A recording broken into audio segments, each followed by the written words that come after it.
Bismillahirrahmanirrahim. In the name of Allah, the most merciful, the most compassionate. All praise be to Allah. Peace and blessings be upon the Prophet Muhammad and all the prophets from Adam to him. Peace be upon them. My distinguished friends, today's topic will be on a very important story that Mawlana Rumi speaks about, a deaf man and his sick neighbor. One day, a wealthy person said to a deaf man, "Look, you have a neighbor who is falling ill." Then deaf man wanted to pay a visit to his neighbor who was sick. But there was a big problem for him, a big challenge, a handicap. He had no hearing. It was virtually impossible for him to hear anything from his interlocutor. So he started thinking what he should say, how he should say. He conjured for some time about his possible questions and possible answers he may receive during the conversation with his sick neighbor. The deaf man said to himself, "Since I had difficulty of hearing, and it is difficult for me to understand, but at least I could follow his mimics, the movements of his lips. Especially now he is ill and his voice is mostly weak, but I have no escape. This is my moral duty. I should go pay a courtesy visit to my neighbor." He said, "Suppose I am in the same condition as he is now, what should I do?" So he imagined a couple of questions in his mind and also a couple of answers to these questions that he expect the conversation will go the way he planned.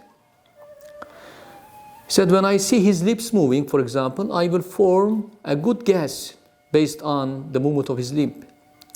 And I will ask him, 'How are you, my friend?' And he will reply, 'I am fine. I am pretty well.' So I will respond to him, 'Thank God, shukr.' Then I will ask again, 'What kind of medicine are you taking?' He will reply to me, most likely, sherbet or liquid or kind of lentil soup. All the things are eatable and drinkable. Then I will say, 'May these things that you are drinking and eating bring you health. It will be healthy and beneficial for your health.' Then next question I may ask, 'Who is the doctor attending you?' He will answer, 'So and so.' Then I will tell him, 'He is the one who brings good luck for many people. His food, his presence is so beneficial, and many people has been cured from his treatment.' The good man made all these conjectural questions and answers in his mind, and he made all the preparations, formulated all his questions in his mind, and memorized them well, and handed to his neighbor. Then the neighbor, of course, was very ill in his bed. And he asked to his sick neighbor, "How are you?" He answered, "I am at the point of death." Of course, without realizing, without hearing what he said, on the basis of his presumption, on the basis of his conjecture, he said, "Oh, thank God," cried the deaf man.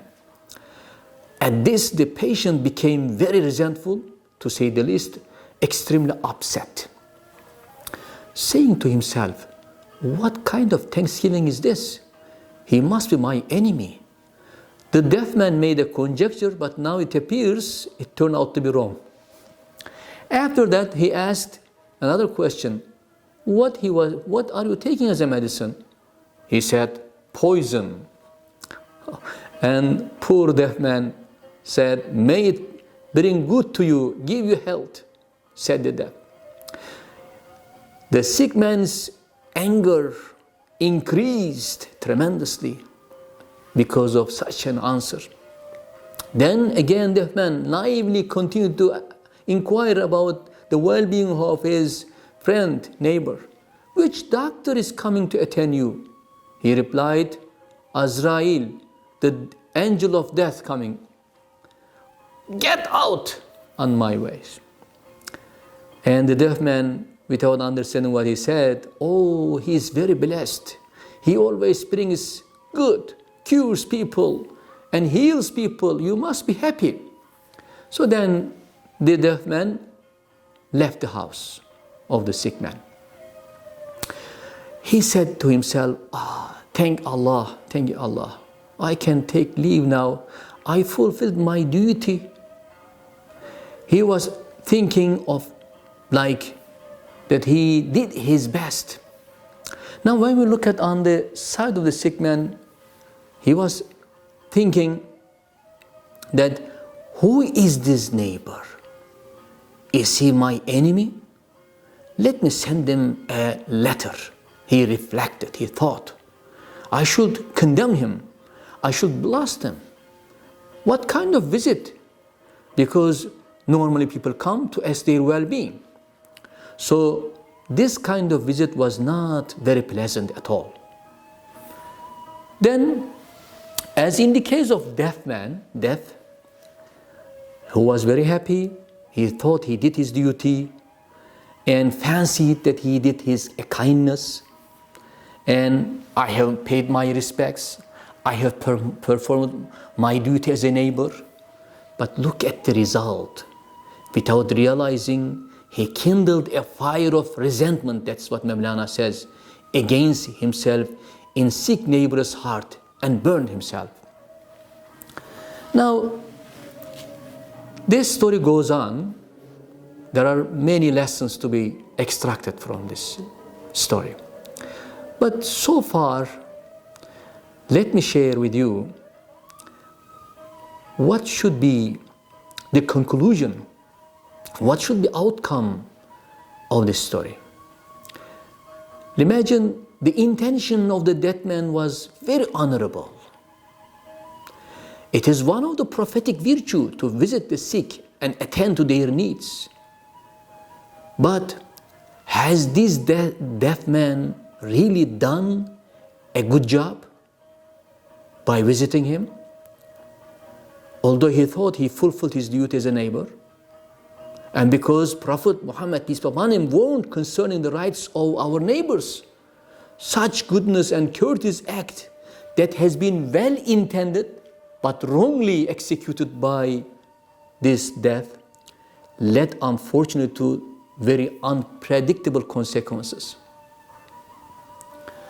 So we may make many plans on the basis of our limited senses, reasoning, that may appear to be very good for us. We may calculate it according to our limited resources. But can we get what we expect from such planning, which has been done only with our limited senses and reasoning? This is one. Second, regardless of our good intention,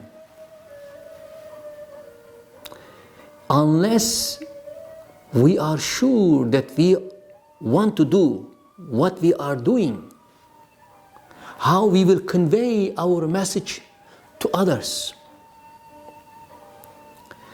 we should not act unless we really well thought, well designed, well planned, and make sure the person whom we are interacting well understood. We may have a very good opinion, very good plan, but that needs to be always consulted and examined, even cross-examined. Then we may get the result. Of course, the other part of the story has to do with the limitation of human senses. and human reason.